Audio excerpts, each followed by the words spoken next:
the remediation for a cybersecurity breach, should it be treated as a project?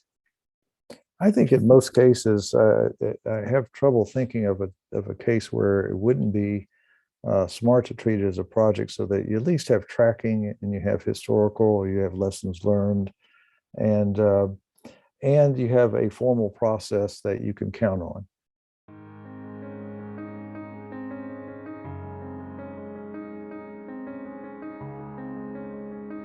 And so I think the answer is yes. I would definitely treat remediation.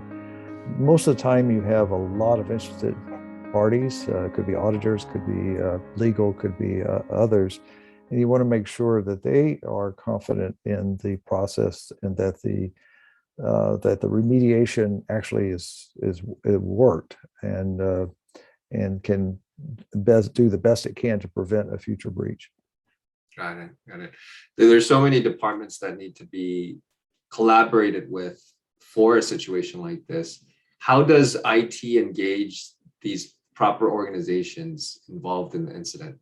Well, I think, and Sylvia mentioned it earlier, I think first get with the areas that may be most impacted or that the breach occurred in, and work with them in somewhat responsible fashion, such that you're not expanding the scope and getting everybody involved who doesn't need to be involved. So if you have a problem within the financial area, work with the financial area to get their input, get their as much data as you can. Because if you're doing an investigation, and Bob could talk about this as well, that you need to make sure that the forensics team that's doing that is really focused and really getting the facts that they need. After that, though, you still need to keep in partnership. I did anyway, as I kept the legal team. I brought them in pretty early to make sure that they kept in lockstep. If it were a very public type of thing, I would certainly have the communications team right with me. And if there were issues that would really called on HR to be a part of it, that we have an HR issue, then I would certainly include them right away. But there could also be certainly other departments, like, if you're in a product company, you may want the product manager certainly involved. In our case, you may want the mission manager if it was that dire and had mission impact. So you have to use good judgment in this, but you also have to have a plan of communications and escalation and when you do that. One final note is I had a rule that I had to inform not only the senior leadership, but the board of trustees if a breach was serious enough to warrant that kind of level of communication. What types of cyber incidents have you seen the most of? Typically, they come in multiple ways, but poorly formed website was one of the most popular ways.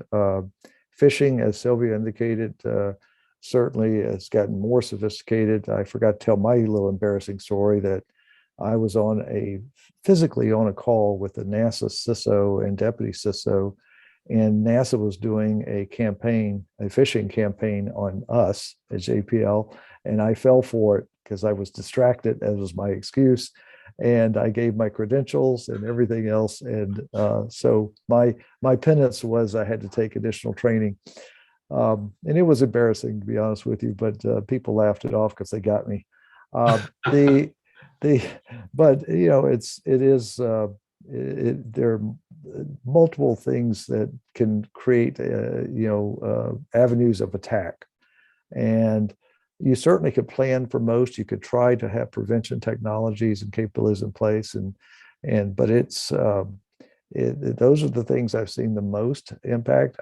We have seen what Sylvia experienced, where laptops that were not encrypted for whatever reason or got decrypted were lost, and that includes devices, and some of those even made the news. And how do you prepare for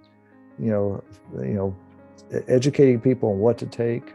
For example, if you were traveling internationally, we would not allow you to take your device, your JPL device. You'd have to take a loaner device that was cleaned before and after it returned.